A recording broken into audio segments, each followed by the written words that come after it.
episódio de hoje, a Anitta faz uma reinterpretação do filme Viagem ao Futuro.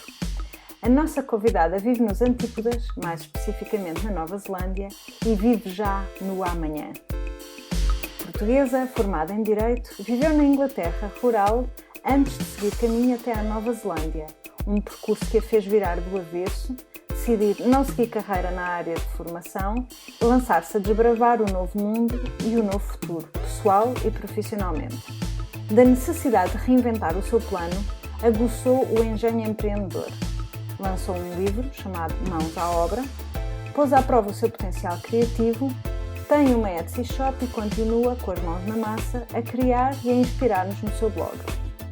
Da sua missão, temos a certeza que fará parte a vontade de libertar a criatividade do mundo à sua volta, como nos deixa antever no seu lema I make things, so can you.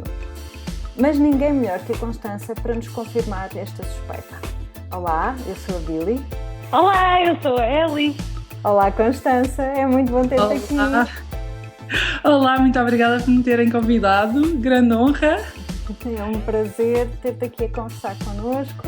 Conta-nos lá como é que é viver no futuro. Bem, no futuro é inverno, está a chover e é quarta-feira, e aí é terça-feira, não é? Ainda é terça-feira, exatamente. Portanto, não só tu estás um dia à nossa frente, como estás 6 meses à nossa frente. Ou 2 estações à nossa frente. Sim, à frente, ou não sei, desfasado. Não sei bem se será, enfim, futuro. O sol nasce aqui, de facto, nasce aqui primeiro. Mas sim, neste momento estou 11 horas à vossa frente. Estás no futuro, claro. É incrível, não é? E daí também me sinto noutro planeta, para além de ser no futuro. E noutro continente, noutro mundo. Sim, noutro mundo, autenticamente.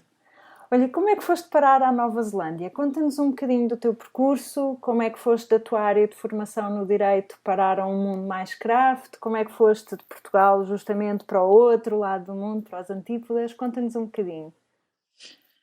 Então, eu fiz o curso de Direito porque nasci em Portugal, porque se não fosse portuguesa eu não teria feito o curso de Direito. Eu era aquela pessoa típica que fui para letras, era boa aluna, gostava imenso de história, mas não queria ser professora de liceu, nada contra as pessoas de liceu, como é óbvio, e o meu pai é advogado e há aquela velha história de o direito dá para tudo, dá-te uma base e depois podes fazer tudo. Enfim, se eu soubesse o que sei hoje, nunca teria ido para direito. Teria ido para a história, ou então, se nós tivéssemos uma educação artística forte em Portugal, teria ido para uma carreira muito mais criativa. Mas a ideia que eu tenho é que em Portugal ou tens jeito para desenho ou então cortam-te logo as vasas, não é? Não sei, mas as carreiras artísticas também não são fáceis. Pois não, nem pensar. Mas enfim, eu fiz o curso de Direito, depois a meio do curso percebi que não era aquilo que eu queria seguir, mas continuei porque já estava no 3º ano, depois estive em Paris, portanto havia pensar, para o ano fica um semestre em Paris e sempre a coisa é mais fácil. E depois decidi não fazer o estágio e embarquei num mestrado em História Moderna, portanto, séculos XV, XVI, XVII e XVIII. E fiz o mestrado, isto ainda foi pré-Bolonha, não é? Portanto, eu fiz 5 anos de Direito e o mestrado eram 2 anos. O primeiro era um ano de aulas e trabalhos e projetos, correu lindamente, gostei imenso, e o segundo ano era um ano de tese. E a tese que eu escolhi, eu interesso-me imenso por história social e história das mulheres, mais concretamente. É um tema que me fascina imenso e que está muito por explorar ainda. Porque as mulheres são a voz muda da história, porque o testemunho é quase sempre masculino. Mas o tema da tese que eu escolhi, foi um bocado proposto pela minha orientadora, foi dar à luz na Idade Moderna em Portugal. E era um tema altamente tétrico. Não foi o tema ideal, ainda por cima eu não era mãe ainda, portanto era tudo chinês, ainda, não sei, acho que não foi bem escolhido. E então, aquele ano de pesquisa em bibliotecas e arquivos foi o ano em que eu aprendi a cozer. E comecei-me a entusiasmar muito mais por ficar em casa a cozer do que passar o dia na biblioteca.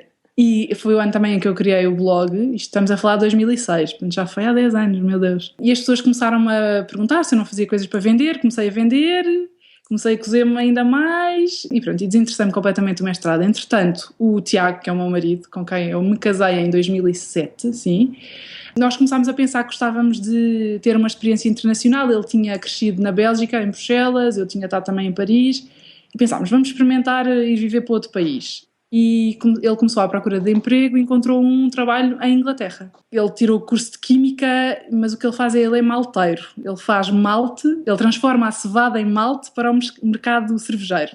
Portanto, ele em Portugal estava na Sagres e depois foi para a Inglaterra para uma malteria nas Midlands, em Staffordshire. Então, fomos para a Inglaterra em 2010, no princípio de 2010, e eu continuei, eu já tinha posto direito de parte, pus também história um bocado de parte, assumi que não ia acabar o mestrado e dediquei-me a ferro e fogo ao meu blog e a cozer. Na altura eu fazia peças para vender. Depois, em Inglaterra, o blog estava a correr bem e dava-me imenso gozo. Houve uma altura em que eu acho que escrevia 4 ou 5 vezes por semana e foi uma altura extraordinária da minha vida mesmo. Eu agora penso em 2011 como o meu ano dourado, porque nós fomos viver para um sítio incrível. A Inglaterra é um país, enfim, é muito pitoresco, mas é um país como todos os países, não é um país perfeito, não é? Mas nós fomos viver para uma quinta de vacas leiteiras, para uma cottage, no meio do campo, e pela primeira vez na vida eu tive um jardim e assisti ao desenrolar das estações do ano e fiquei completamente fascinada com isso. E nessa altura recebi um convite, um desafio para escrever um livro de uma editora portuguesa, da Mercador. Foi um livro que entretanto demorou 2 anos a ser feito. E depois, entretanto, também fui mãe. O Rodrigo nasceu em 2012, em Inglaterra. Quando ele tinha 9 meses, nós viemos para a Nova Zelândia, porque o Tiago recebeu uma proposta de trabalho aqui. E foi uma daquelas propostas que eu não estava doida para vir para a Nova Zelândia. Tinha um filho bebê, já era um bocado complicado estar em Inglaterra longe de família, de amigos, então no outro lado do mundo, meu Deus. Mas nós tivemos a noção de que se nós disséssemos que não, íamos ficar sempre com aquela coisa, e se tivéssemos agarrado aquela oportunidade? Porque é um país fácil, não é um país ocidental, é um país em paz, com gente com a nossa cultura, são anglo-saxónicos, mas quer dizer, é tudo de safra europeia, exceto. Claro que também há a parte maori, não é? Das pessoas. Eles não são propriamente indígenas daqui, porque eles vieram no século XVI de outras ilhas do Pacífico. Mas enfim, é uma cultura completamente diferente. Mas enfim, então nós decidimos abraçar este desafio e estamos na Nova Zelândia agora há 3 anos e meio. E entretanto tive mais um filho, o Pedro, que nasceu em 2014, agora 2 anos. Como é que é estar aí com eles também? É bom por um lado, porque a vida é fácil. Nós vivemos na província, portanto, numa vilazinha que eu acho que, eu não sei quantas pessoas têm, 15 mil mais ou menos, não sei, é uma vila. Com aquele sistema cá não há prédios, não é? Portanto toda a gente tem a sua casa, com o seu jardim, dá para ir a pé ao centro se eu quiser. O centro é assim uma esquadria de 4 ruas com uma praçazinha no meio. Isto foi tudo feito a régua e esquadro no século XIX, não é? E estamos numa região de quintas de carne de borrego e vaca. Portanto as pessoas das quintas vêm-se abastecer aqui à nossa cidade, à nossa vila. E temos uma cidade, enfim, média para os parâmetros neozelandeses a 20 minutos de carro. E, portanto, a vida aí é fácil porque não há trânsito, não há stress, eles estão numa escola a 2 minutos de carro. Aliás, eu durante o primeiro ano nem sequer tinha carro, eu levava o Rodrigo na cadeirinha, era bom exercício. Mas, por outro lado, é difícil porque não temos estrutura nenhuma de apoio, não é? A família está toda em Portugal e é muito longe, é muito complicado. Eu sinto-me um bocado aprisionada às vezes. Porque não, por exemplo, este ano nós agora vamos a Portugal só de 2 em 2 anos e não recebemos muitas visitas. Por exemplo, quando estávamos em Inglaterra recebíamos imensas visitas, era completamente diferente, não tem nada a ver. Portanto, o dia-a-dia com 2 crianças pequenas é muito intenso. Já é intenso normalmente e eu acho que aqui ainda é mais exacerbado. Não estou a queixar, a minha vida é horrível, não é nada, a minha vida é ótima. Temos uma casa ótima, o Tiago tem um bom trabalho, tenho 2 filhos saudáveis, eu própria sou saudável. Objetivamente é tudo fantástico. Em termos mais subjetivos. Exige um bocadinho mais de ti, não é? Exige mais... Sim, o isolamento tem de ser... Estás sempre de serviço, não há fins de semana com os avós, não há alguém que vai buscar à escola se tu não puderes, não há nada disso, é sempre tu. E eu tenho uma personalidade bastante introspectiva e preciso de estar sozinha para recarregar a bateria. Com estes dois, então, o Rodrigo, que é um fala barato, ele até a lavar os dentes está a falar, quer dizer, nunca se cala. E sempre a chamar-me, e é ótimo, é uma criança muito curiosa e tem imenso entusiasmo e é excelente, muito vivo, tudo ótimos sinais de saúde e de boa cabeça, mas este nuance. É muita vitalidade. Tocaste aí num ponto mesmo que nós temos andado a discutir imenso, que é a questão de ser, porque as duas, apesar de nos termos animado a fazer um podcast que gravamos e tal e que partilhamos com o mundo, as duas somos muito introvertidas. E então sempre que falamos naquele bem fadado networking, sim, temos arrepios pela espinha abaixo e pensamos, oh meu Deus, como é que vamos fazer isto? Portanto, agora que tu falas de seres introvertida... eu acho que temos sorte porque eu acho que os introvertidos agora estão a ter um momento, não é? Há imensos artigos sobre pessoas introvertidas e isso é bom porque introvertido não é tímido. Não é? Exatamente. Porque eu quando cresci as pessoas diziam que eu era tímida. Eu não sou tímida, eu estou perfeitamente, quer dizer, não gosto de estar, por exemplo, aqui as festas das crianças os pais têm que ficar. Okay. Portanto, tens que estar lá 3 horas a falar com os outros pais. Isso para mim é uma tortura. Portanto, eu nesse aspecto não sou uma pessoa muito aberta. Mas, por exemplo, se eu estiver a falar convosco as duas numa sala, não sou tímida, não percebes? Mas, bem, vocês já percebem mesmo bem, mas preciso de... Por exemplo, se estou uma tarde, agora estou a falar convosco, mas à tarde vou ter que estar em silêncio porque senão fico completamente... Parece que me sugam a energia, não é? É isso mesmo, é a energia, é isso mesmo. Eu também preciso, e mesmo estando num ateliê com outras pessoas, às vezes preciso só de pôr os fones e às vezes até nem está a dar música, só está com o noise cancelling, que é para, pronto, estar sozinha, não é? Exatamente. Apesar de ser ótimo estar com outras pessoas no ateliê e de sentir também energia por ter ali mais pessoas, a solidão é uma coisa que me alimenta. Absolutamente, absolutamente. Mas é engraçado que eu também sempre gostei de estar sozinha e estar sozinha em casa, mas aqui a solidão já passou. A solidão para mim é bom, não é uma palavra com uma conotação negativa, mas eu já estou no isolamento, que é o grau acima da solidão, e isso é complicadíssimo. Pois. Porque me faz muita falta. Para já a pessoa está bem. Eu agora estou a fazer uma amiga aqui, uma amiga ali, mas é diferente. Eu tenho saudades das minhas amigas e dos meus amigos e não sei, pessoas com quem, por exemplo, estar agora a falar convosco é facílimo para mim, é muito mais fácil do que estar a falar com uma neozelandesa aqui da mesma terra onde eu vivo, porque nós temos referências em comum. Não quer dizer que eu só tenha que ter amigos portugueses, não é nada disso. Mas às vezes faz falta não ter que estar a explicar tudo, não ter que estar a falar numa língua que não é a minha, apesar de hoje em dia já falo bem inglês, não é? Mas enfim, tenho saudades, tenho imensas. Eu não tenho saudades, tem graça. Eu tenho saudades de Portugal no verão e da descontração de um verão português, que eu acho que é uma coisa única. Mas eu não tenho saudades de comer bacalhau à Brás, não é isso que eu tenho saudades. Eu tenho saudades das pessoas, de poder estar com as pessoas de vez em quando e pessoas com referências em comum com as minhas e, enfim, dos meus filhos crescerem com avós à volta, porque eu própria passei metade da minha infância em casa da minha avó e isso tenho pena. Sim. Mas enfim, é a fase agora em que estamos. Sim, se Deus quiser não há de ser para sempre. É um preço, é um preço que se paga por uma experiência de vida completamente diferente. Sem dúvida. Nós também, a Eliana também viveu fora e eu também vivi fora e as duas também falamos muitas vezes sobre isso, sobre o voltar, também como é que foi voltar a Portugal. Também não é linear. Pois, imagino que não. Não é uma coisa... Porque eu acho que tu quando sais a primeira vez, não sei, acho que vais ser sempre um bocadinho... um exilado, não sei, porque depois quando voltas também já houve muita coisa que se perdeu, porque tu cresceste noutra direção e depois quando voltas já não é bem, já não és a mesma pessoa. Já não encontras tantos pontos de contacto também. Sim, estás? Sem dúvida. Acho que as coisas mudaram e seguiram o seu ritmo e seguiram as suas rotinas e quando tu voltas também tens de construir tudo de novo, não é? E tens de tentar meter-te no meio das rotinas também de quem cá ficou. É também complicado.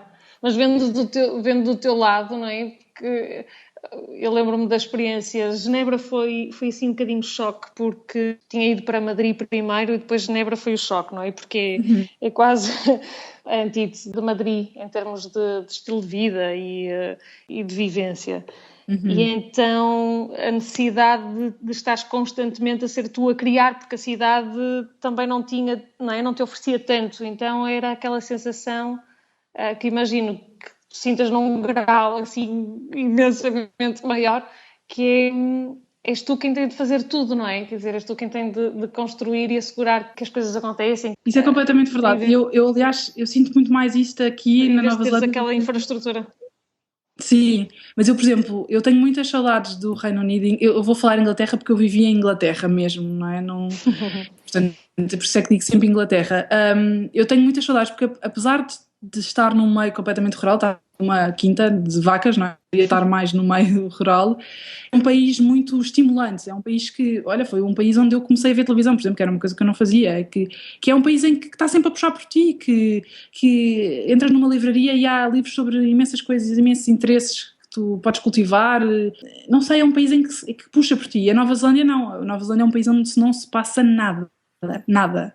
E isso também é muito complicado, vir de um sítio altamente estimulante para um sítio que parece, como eu estava a dizer à Billy há bocado, antes de termos começado a gravar, que é a Europa há 30 ou 40, nos anos 70. Parece que estou nos anos 70 com a internet. Achas que isso te ajudou? Isto dá-te uma bagagem que se calhar noutro contexto não terias de desenvolver? Não, eu acho que não, por acaso. Eu acho que não me está a ajudar nada. Está-me a tornar... Eu também estou numa fase especial. Eu estou no meio do nada com 2 crianças pequenas que ainda precisam muito de mim, não é? Mas eu sinto que não estou a progredir muito enquanto pessoa, ou enquanto pessoa sim, porque sou mãe, não é? Estou a aprender a ser mãe, portanto isso naturalmente ou necessariamente faz-te crescer. Mas viver aqui num sítio pouco estimulante dá-me abertura de espírito e tolerância, não é? Porque estou todos os dias exposta a maneiras diferentes de viver e outras referências culturais e nesse aspecto sim, mas acho que gostava de que fosse um país um bocadinho mais dinâmico. Acho que isso me faria melhor. E mais aberto, mais, sei lá, eu aqui, por exemplo, dizer que tenho uma loja online, eles ainda, o quê? Que é isso? Ou um blog, ainda é um bocado estranho. Conta-nos um bocadinho os teus projetos. Eu sinto que estou em banho-maria neste momento. Isto visto objetivamente e visto fora poderia ser encarado como quase, eu tenho agora uma hipótese para, como não tenho muitos estímulos exteriores, poderia dedicar-me a um projeto fundo, a um novo livro, mas a verdade é que eu estou sempre a falar nos meus filhos, mas é que eles são completamente absorventes, percebem? Como estou sempre de serviço, como não tenho um espaço para trabalhar fora de casa, não é? Tenho um escritório dentro de casa, não tenho o apoio da voz ou outras pessoas quaisquer, então no fundo eu tenho o dia em casa, o Rodrigo vai à escola das 9 às 4 e o Pedro vai até ao meio-dia. Portanto, ao meio-dia eu tenho que o ir buscar, dar-lhe almoço e pô-lo a dormir. Portanto, eu de manhã não é nada glamouroso, mas eu de manhã faço o chamado housework. Lavo roupa, ponho roupa a estender, arrumo a cozinha, arrumo as confusões, sei lá, preparo jantar, essas coisas todas. E depois à tarde, são 2 ou 3 horas em que eu de facto tenho alguma coisa para fazer, mas normalmente cozo ou escrevo no blog, que agora também está um bocado também em banho-maria. Eu acho que vocês estão-me a apanhar numa fase um bocado ingrata, porque eu ouço os vossos podcasts sobre empreendedorismo e mulheres empreendedoras e eu não me considero uma mulher empreendedora, muito sinceramente, neste momento. Eu neste momento sinto que sou mãe. Se eu escolhi ser mãe a tempo inteiro, não propriamente. Foi um bocadinho uma escolha que me foi imposta pelo sítio onde nós vivemos e pelo facto do Tiago, que é o meu marido, eu já falei nele, portanto não tenho que explicar, ele viaja de vez em quando, portanto eu tenho que estar aqui sempre com eles, com os miúdos. Portanto, qual é que é o meu master plan? Não sei, muito sinceramente. Sobreviver à infância deles. Sobreviver. Eu acho que agora, neste momento, é sobreviver. Até eles crescerem um bocadinho. E eu estou muito investida, bem, acho que todas as mães estão, mas estou mesmo investida em que eles tenham uma infância boa, porque eu acho que a infância é fundamental à estrutura de uma pessoa, porque eu estou sempre a pensar, eu estou a criar os adultos da amanhã, não é? E claro que as mães que trabalham também estão investidas na infância dos filhos, não estou a dizer isso nem de perto nem de longe, não estou a dizer o contrário, aliás. Mas sinto que a minha prioridade agora tem que ser ter uma casa que funciona, ter um ambiente bom. Sim senhora, vou fazendo e continuo a cozer imenso, mas parece que não tenho sequer espaço mental para me dedicar a um grande projeto. Tenho ideias, tenho imensas ideias e tenho cadernos cheios de ideias, mas às vezes parece assim tipo um bocado uma borboleta, um bocadinho aqui, um bocadinho ali, percebes? Uma abelha. Não estou focada num projeto. Olha, já ouviste falar do conceito do beija-flor? Não. Então, aqui há uns tempos a Liz Gilbert, ela tinha aquela teoria de que encontravas a tua paixão, dedicavas-te à tua paixão e havias de ter sucesso, ou pelo menos dedicavas-te à tua paixão. Uhum. E depois acho que deu uma conferência, acho que foi em Sydney, foi na Austrália, mas não lembro onde, e falou nisso e depois chegou ao hotel, assim, toda contente com ela própria. Isto é o que ela conta. Sim. Chegou ao hotel toda contente com ela própria e recebe um mail de uma senhora a dizer que ela lhe tinha arruinado a vida.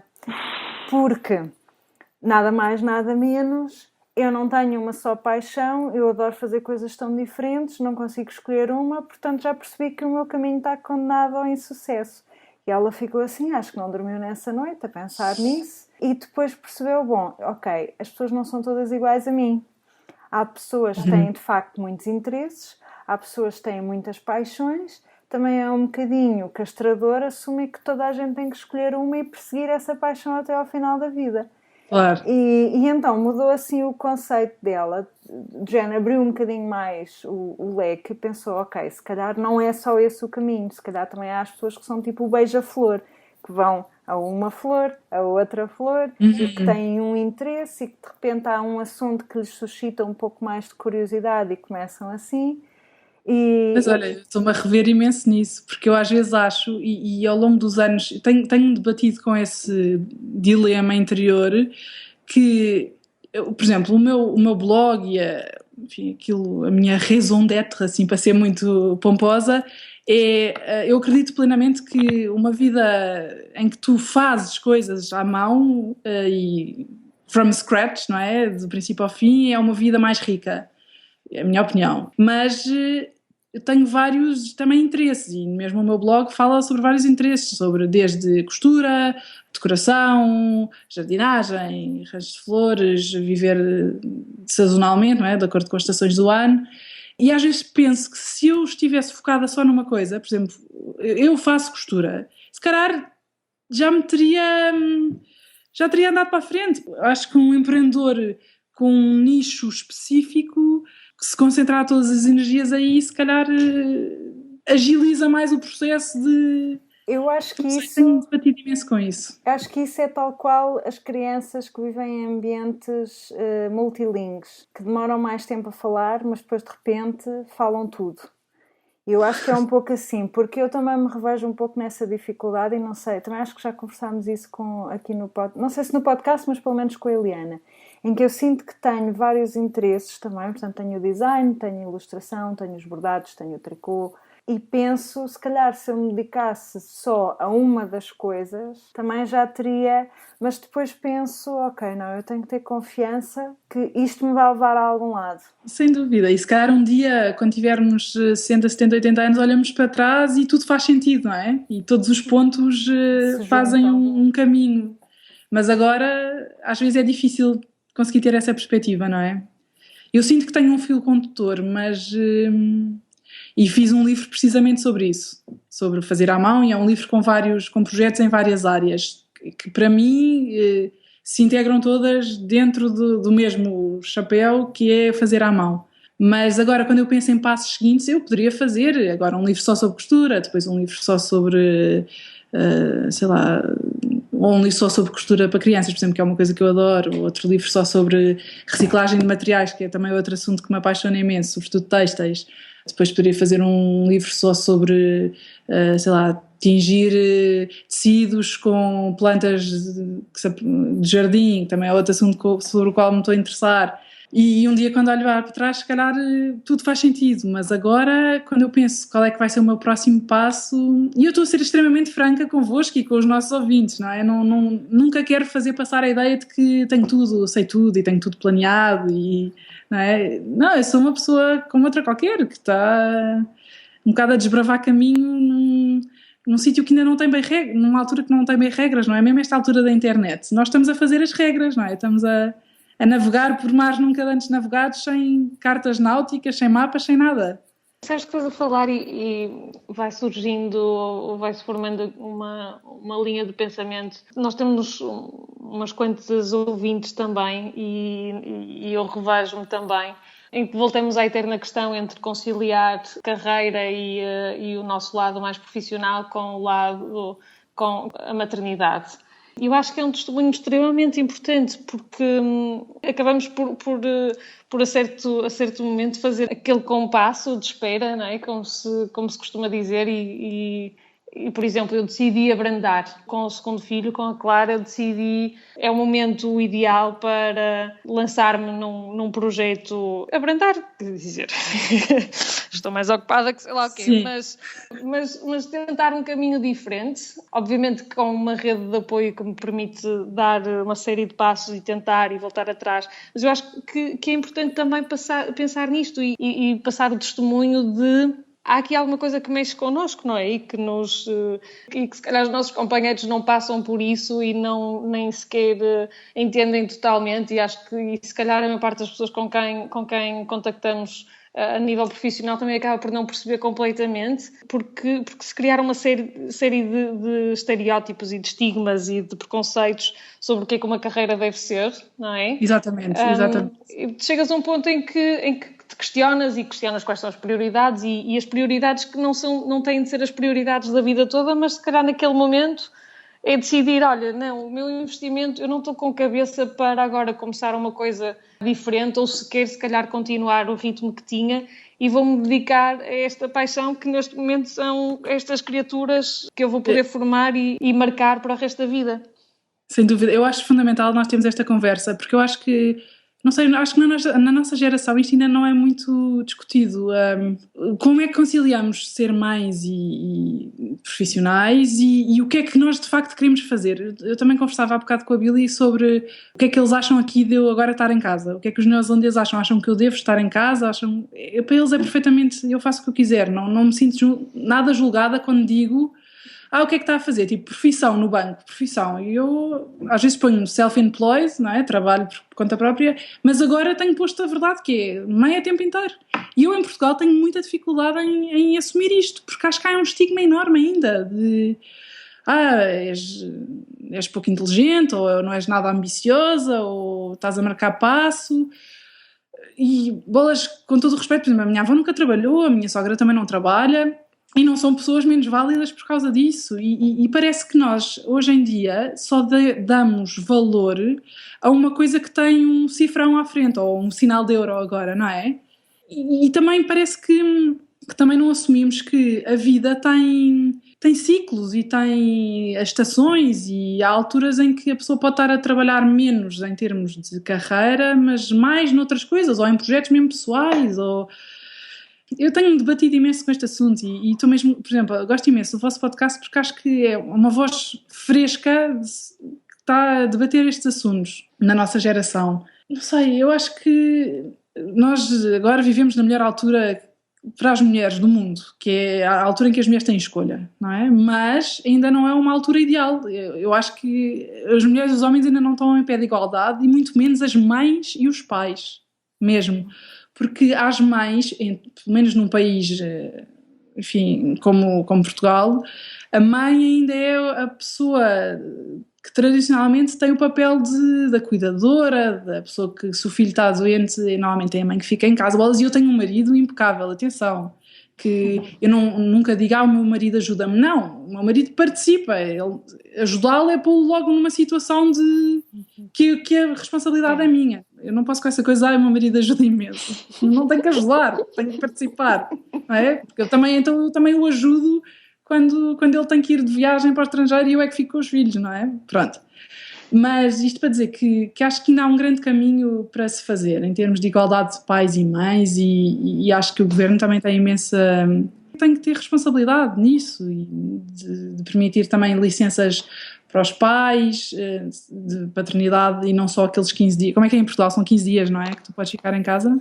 Eu não sei bem. Acho que sim. Mas enfim, mas poder ser uma coisa partilhada, como é, por exemplo, nos países nórdicos, que há um ano e o pai pode tirar 6 meses e a mãe pode tirar 6 meses e não têm que ser seguidos. Os pais também poderem ficar em casa, ter alguns dias eu não sei os termos técnicos disto, mas de licença por doença ou porque um filho está doente, ou os horários de trabalho também deviam ser revistos, não é? Porque quando os pais e as mães trabalham até às 8 ou 9 da noite, como é que criam filhos? E a verdade é que os filhos, as crianças, isto não é um problema só de pais e mães, as crianças são o futuro da nossa sociedade, não é? São as pessoas que irão pagar as nossas reformas, que eu acho que não vai haver reformas, mas pronto. Mas são as pessoas que vão construir a sociedade em que nós vamos viver quando formos velhos. Portanto, há que investir neles. E investir neles, neste momento, é investir nos pais deles. A Billy e eu também já tocamos nesta questão, um bocadinho por alto, mas já tocamos, que é também a questão de mudança de mentalidade, de paradigma cultural e de mudança de geração, não é? Porque as gerações anteriores foram conquistando lugares, não é? Quer dizer, as mulheres foram conquistando lugares no mercado de trabalho.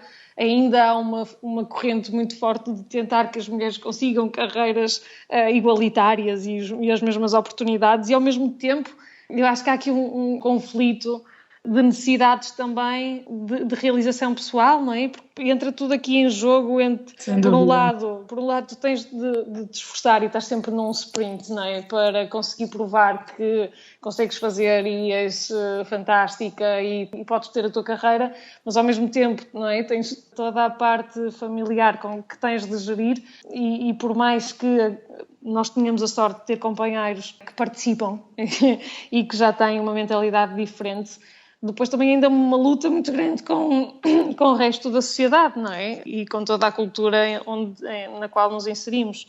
E é um tema que nós também gostamos de trazer. Assim. Sem dúvida. E quando eu morrer e falarem em mim, o que é que eu quero que as pessoas se lembrem? Ela trabalhou imenso ou ela era uma pessoa boa e que contribuiu para o bem-estar das pessoas que a rodeiam? Não é? O que é que eu quero que digam de mim quando eu morrer? Ou o que é que eu quero levar desta vida? Não... Atenção, eu sei que sou uma pessoa privilegiada porque o meu marido tem um ordenado que permite que eu não trabalhe. Ele não é um ordenado milionário, mas é um ordenado confortável. Se ele tivesse a trabalhar numa fábrica a ganhar 700 euros por mês, nem pensar que eu poderia dar-me ao luxo de estar em casa. Portanto, eu tenho muitos problemas e prioridades em falar sobre isto porque eu não quero ofender ninguém, nem toda a gente está na minha situação. Não é? Logo aí, eu sou privilegiada porque tenho escolha, mas se eu agora, pondo isso em cima da mesa... Se eu posso escolher, neste momento, não trazer um ordenado para casa e dedicar-me ao nosso bem-estar e à minha progressão enquanto pessoa e até encontrar-me, não sei, eu vou agarrar isso porque não quero saber se alguém acha que eu sou estúpida porque não tenho um emprego, não me interessa. Não, mas isso é importante, porque é importante também irmos dando voz a quem acaba por sentir alguma culpa, e eu confesso que às vezes sinto alguma sensação de será que isto é certo? Será que eu posso ou devia fazer isto? Sim, absolutamente. Mas acho que essa sensação de culpa, esse sentimento de culpa ou de uma certa vergonha, eu acho que é importante desmistificar, não é? E destruir, porque é aqui uma luta também interna que... É complicado.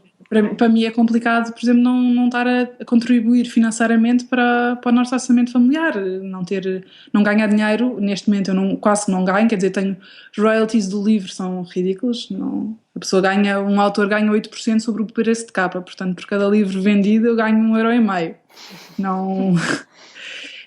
Enfim, não é por aí. Também não estou a vender produtos físicos porque os portes para a Europa, o meu mercado é principalmente português e os portes para Portugal são exorbitantes, portanto aí também deixei de vender. E quando vocês há bocado me perguntavam qual é que é o meu plano, o meu projeto, eu sei que objetivamente eu deveria investir em produtos digitais, por exemplo, ter moldes de costura, ter e-books, ter isso tudo. E é um bocado para aí que eu quero caminhar, mas para isso preciso ter espaço mental para conseguir trabalhar, não é? Então já me perdi completamente do raciocínio. Não, mas olha, foi interessante tu fazer essa ligeira mudança na conversa.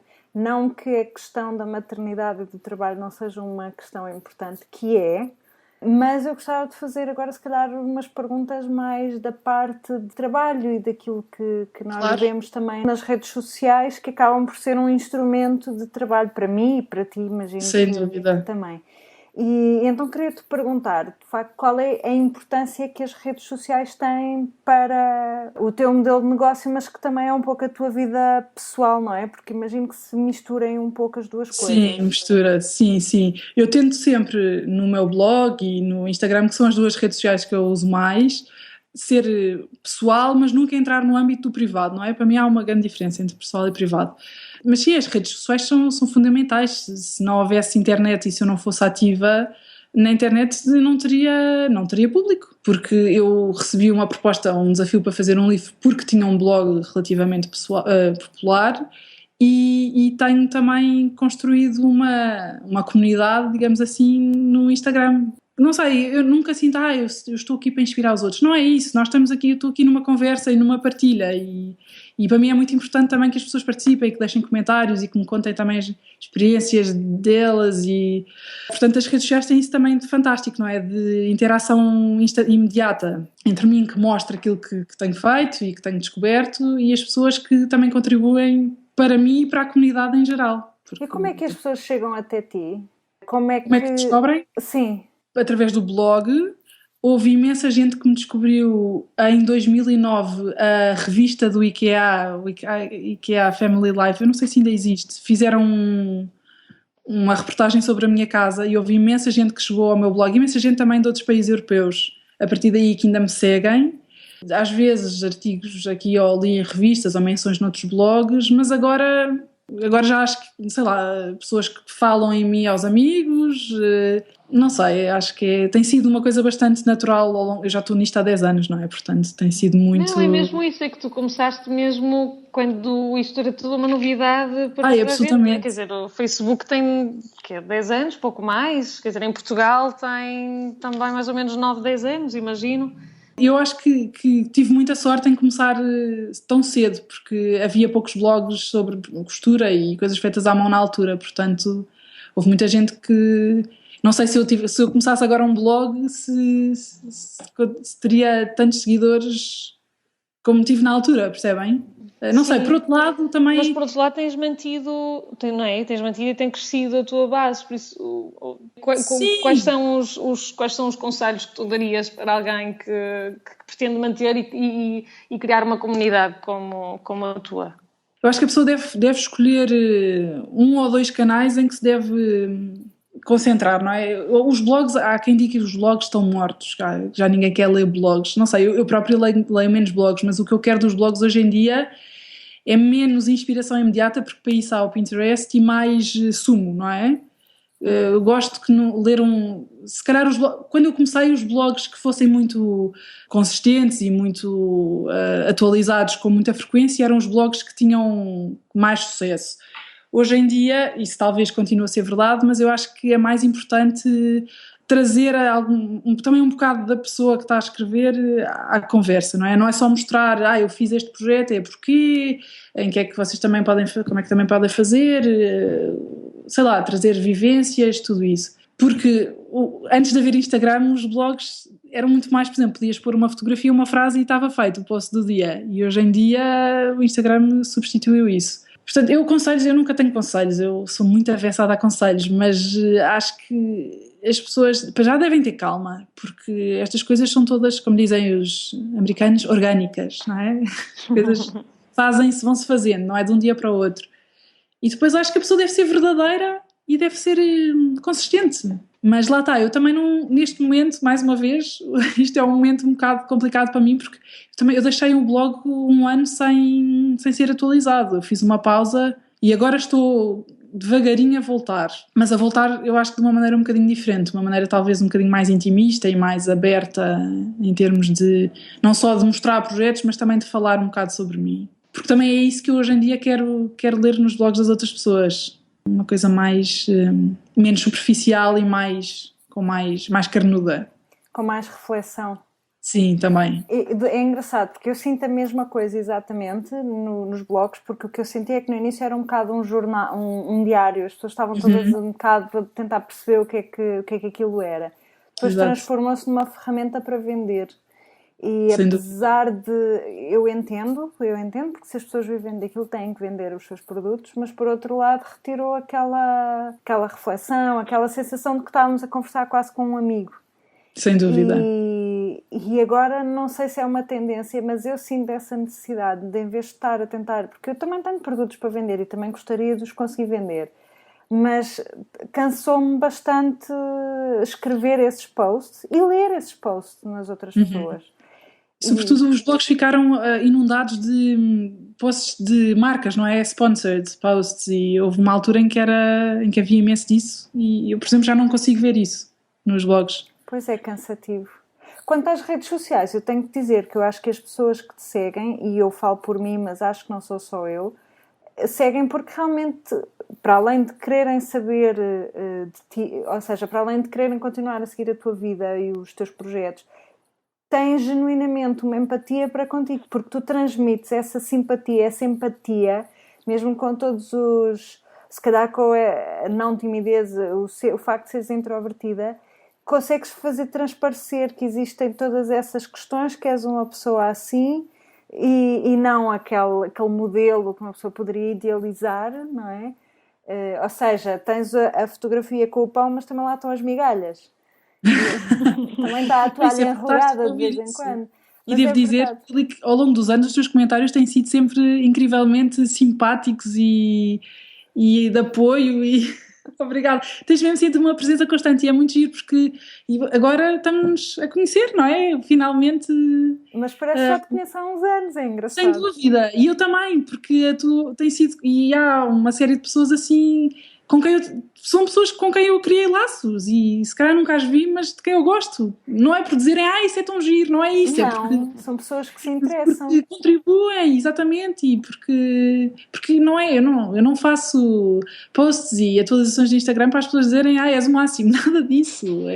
Eu genuinamente gosto de partilhar aquilo que vou fazendo e que vou descobrindo com outras pessoas com interesses semelhantes, não é? Porque para mim o grande poder das redes sociais também é esse, é que tu crias uma comunidade de gente que tem os mesmos interesses do que tu, portanto não estás a aborrecê-los de morte, não é? Se eu fosse falar com as minhas amigas, algumas sobre os meus projetos de costura, elas querem lá saber, não é? Temos outras coisas em comum. Sim. Mas eu ali no Instagram ou no blog não tenho que ter prioridade de estar a aborrecer as pessoas, não, eu sei que quem está lá é porque se interessa também. E é engraçado porque... Provavelmente és a única pessoa cujos comentários às fotografias eu vou ler. Eu leio todos os comentários, porque as pessoas normalmente contribuem. Sem dúvida. Há umas que são super fofinhas, pronto. E sim, e eu também gosto, esses também são importantes, atenção, eu não quero que as pessoas que nos ouçam achem que eu não quero ver comentários de que giro, claro que quero, mas se as pessoas puderem dizer mais alguma coisa para além disso, ainda melhor, não é? Eu vou ler sempre todos, porque eu aprendo sempre. Normalmente os comentários das coisas são sempre... Pronto, ainda os comentários nos artigos de jornal são para esquecer. Ai meu Deus, isso parece que veio o pior das pessoas lá de cima. Como é que é possível? Ali é sempre as pessoas muito fofinhas e dão mais uma informação e para além de serem simpáticas, são empáticas. Eu acho que isso é muito engraçado. É muito mesmo engraçado, porque tu consegues criar esse ambiente, não é toda a gente. Isso é ótimo, isso eu fico mesmo muito, muito feliz por ouvir isso, porque... eu às vezes penso, eu também tenho, primeiro eu acho que sou uma overthinker, não é? Eu penso demasiadas coisas, mas às vezes penso e tenho alguns problemas, será que eu devia expor-me assim, será que eu devia expor os meus filhos? Eu normalmente só os mostro quando é minimamente pertinente, não é? Mostro-os, por exemplo, se tem uma peça de roupa feita por mim, mostro, não falo das gracinhas deles, ou acho que isso não tem interesse nenhum. Mas às vezes penso, eles não têm voto na matéria, não? Eu não lhes perguntei, eles nem sabem o que é a internet, portanto fico assim com alguns problemas de será que eu estou a desrespeitar o direito deles à própria imagem e à vida deles e tudo isso? E será que eu nem é muito de ser perigoso, porque eu isso acho que, sinceramente, antigamente também se faziam coisas mais às pessoas antes de haver internet, não é por estar a mostrar aos meus filhos que vou bater na madeira, não é? Não quero estar aqui a tentar a sorte, mas não é por mostrar aos meus filhos na internet que eles vão ser raptados, acho eu, mas pronto. Mas, isto para dizer que a internet às vezes é vista como um sítio um bocado estranho e com gente má e com comentários maus e tudo isso, mas a verdade é que a internet está cheia de gente boa porque o mundo está cheio de gente boa, não é? E se nós nos conseguirmos unir em interesses positivos, mesmo apreciar coisas bonitas e querer fazer coisas com as nossas próprias mãos e sentirmos válidos no nosso dia-a-dia, é fantástico. Eu estou aqui a ouvir-vos e estou a achar imensa piada porque, do ponto de vista de um marketeer, vocês são assim um case study fantástico, porque todas as marcas ambicionam ter uma personalidade e serem consistentes. Vocês são as vossas próprias marcas, não é? Quer dizer, a Constância Cabral é a Ana Isabel Ramos e, portanto, não há possivelmente qualquer tipo de inconsistência porque são vocês, não é? Com todas as inconsistências e incongruências e tudo mais. E, portanto, é assim, para mim é o case study. Continuem, porque eu estou a adorar. Não, e por isso é que as marcas hoje em dia querem tanto trabalhar com bloggers, não é? Porque não tem nada a ver com pôr um anúncio numa revista ou passar na televisão. É o lado humano, é a interação que se gera de uma forma muito mais... Se bem que eu tenho sido bastante alérgica e avessa a isso, porque... Enfim, mas isso é conversa para outro podcast. Não, nós temos que fazer mais episódios porque nós tínhamos aqui uma listinha de perguntas. Não fizemos quase nenhuma.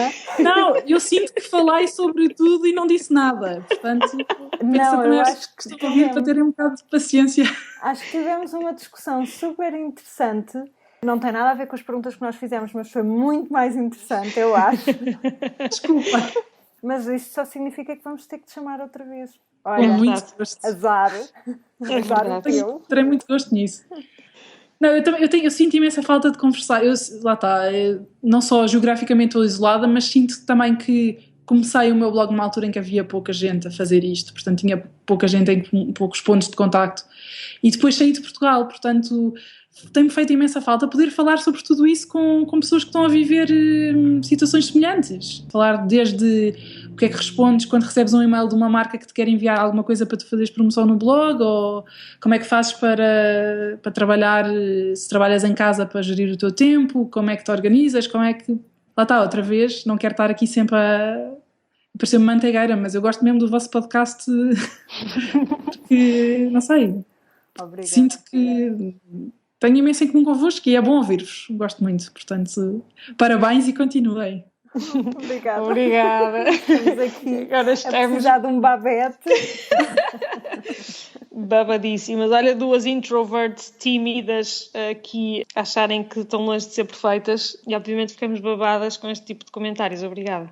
Constança, o que é que a Constança de hoje diria à Constança de há uns anos atrás, quando abraçaste uma vida diferente daquela que seria de esperar com a tua formação?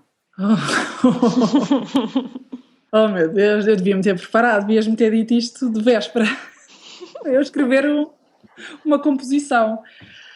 Primeiro teria dito para ter calma, que é o que a Constança de hoje ainda diz à Constança de hoje, e que eu acho que a Constança velhota, vai dizer à Constança de agora, porque eu estou sempre numa ânsia para tentar fazer tudo e concretizar todas as ideias e depois parece que não acabo, não levo nenhuma até ao fim, não é? Teria dito para tentar fazer mais contactos com pessoas do mesmo meio, mas enfim, não sei, para...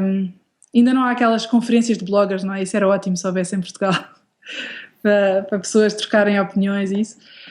Teria dito para investir num site e num blog bem desenhado, porque eu tive anos a mais no Blogger com uma coisa que eu fiz em cima do joelho e agora mudei, mas ainda não está tudo completo, portanto ter-lhe dito isso. Eu acho sobretudo a ter calma e fazer as coisas até ao fim, porque eu acho que ando beija-flor a mais em termos de projetos. Uma pergunta muito difícil. acho um bocado indecente. Vais daqui escrever um ensaio sobre o assunto. Acho que sim, e acho que o próximo post que colocas no teu blog Exatamente. Pode ser a resposta, não é? Pois pode, estava exatamente a pensar nisso. Olha, já agora queres dizer aos nossos ouvintes onde é que te podem encontrar? Podem encontrar-me em constançacabral.com/blog, porque o site.com só ainda não está bem construído. Eu estou, neste momento, atualizo o blog mais ou menos uma vez por semana e podem me encontrar todos os dias, e às vezes até 2 vezes por dia, no Instagram, que é Constança Cabral, tudo junto, sem cedilha, portanto, Constanca Cabral. E aí sim, estou muitas vezes lá. Também estou no Facebook, mas não gosto muito, não sei porquê. Acho que não tem o mesmo vibe do Instagram. Constança, adorei conversar contigo. Muito obrigada por este convite. Eu também gostei imenso de falar convosco, imenso. Foi ótimo. E fica a promessa de continuarmos a conversa. Está combinado. Sim, e não fosse aqui tão tarde, acho que nós continuávamos. É sério. Obrigada e parabéns pelo vosso podcast e continuem. E vou falar nele a toda a gente. Obrigada. Olha, eu adorei mesmo conversar contigo. Espero que voltemos a conversar, eventualmente num futuro muito próximo, porque é muito bom ouvir as palavras sábias que vêm do futuro, do amanhã. Exatamente. Então vá, beijinhos e boa noite. E até à próxima. Beijinhos, até à próxima.